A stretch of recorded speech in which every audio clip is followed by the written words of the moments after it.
You are looking at Julian's pronunciation guide, where we look at how to pronounce better some of the most mispronounced words in the world, like this other curious word. But how do you say what you're looking for today?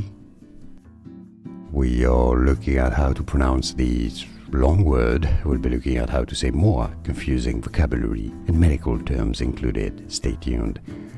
Electroencephalogram. Electroencephalogram. Easy once you know. Electroencephalogram.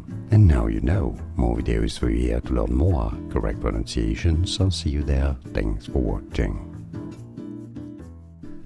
Here are more videos on how to pronounce more confusing words and names too many mispronounced. Like this video if you found it useful. I appreciate your support. I'll see you soon and thanks for watching.